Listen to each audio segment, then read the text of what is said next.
So I'm gonna show you what I'm making, and this is a little piece that I designed up. It's a shroud fan for the hot end on my Ender 3 Pro. And what I found is it kept getting loose because my screws were going through or compressing the material. This is 3D Tech carbon fiber nylon.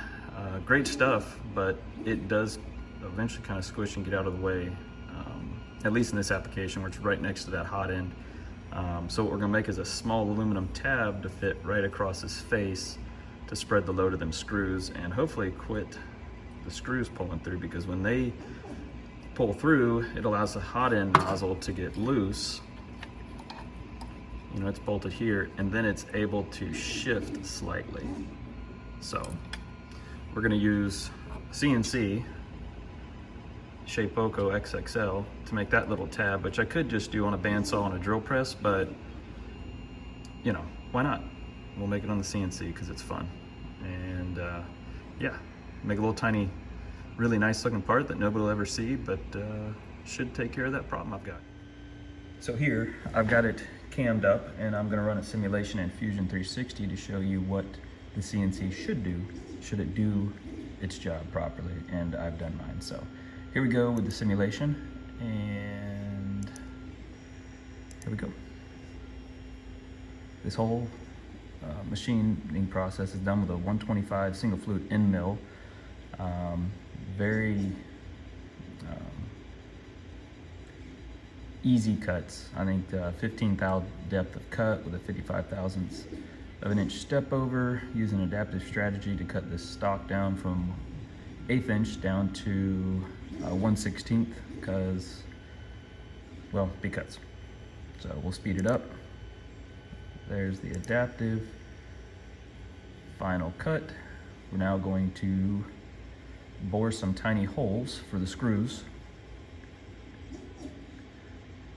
Don't mind that annoying sound in the background. That is my Creality CR10, which I have neglected to put the silent driver board in it, and I only remember that I need to do that when I hear it running, and that's because it's 5 feet from my desk.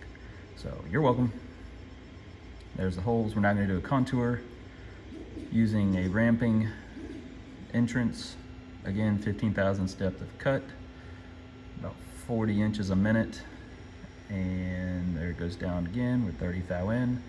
I've left 2 tabs on the bottom to hold this tiny little piece, which is 0.3 by 0.8 inches overall size. And all this looks pretty good, so we're just gonna speed it up. There's the tabs, voila. Oh yeah, I also had to show you my janky little setup so that I could film that. There you go. So if anybody's ever wondering, you just need a roll of tape, some iPod Pros, and a ridiculous phone holder you spent too much time printing, and you can aim your phone right at your screen. Yep. All right, so here we are at the Shapeoko XXL.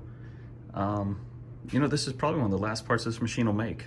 Just last week, I got in the new Shapeoko Pro, which comes with linear rails instead of V-wheels, and more rigid machine, better bed, yada yada, but this thing has been killer.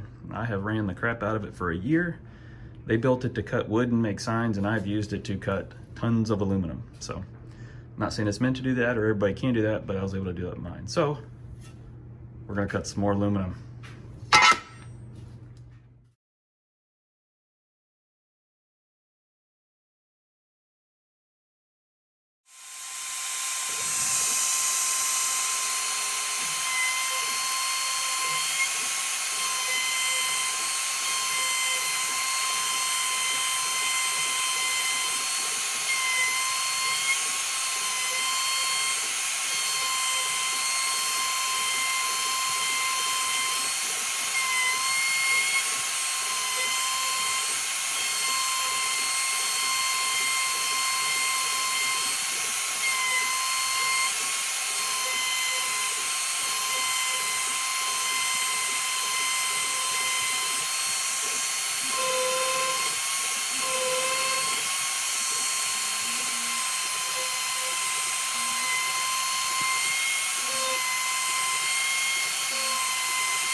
Okay, so if you've made it to this point in the video, you obviously saw the part go flying out.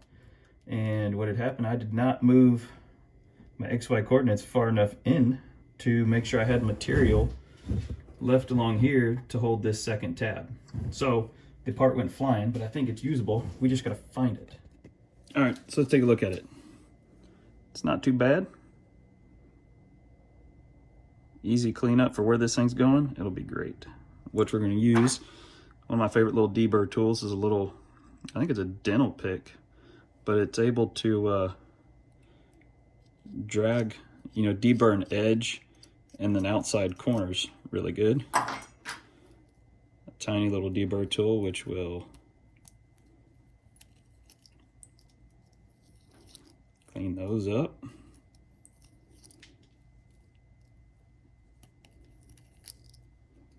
Our little tab right here, we use a little file. Just kind of file these flats.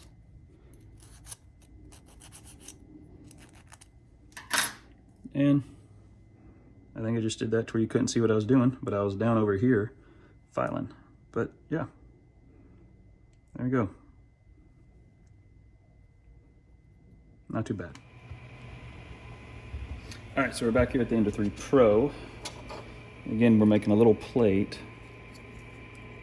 This will come across great on film, but a little plate to go in there to spread the load of the screws. So now we'll put it back together.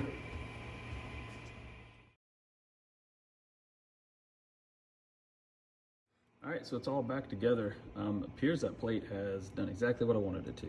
The entire hot end assembly is extremely rigid. It's no longer wiggling or moving around. So I think this will fix it. If not, the only thing that I had to do was I had to get some screws that were just a couple millimeters longer, but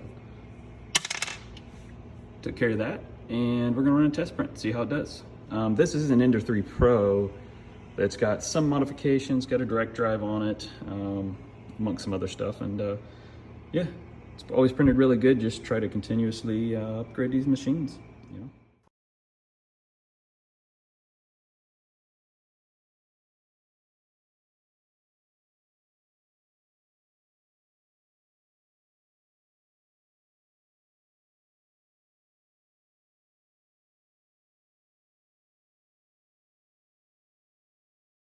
People.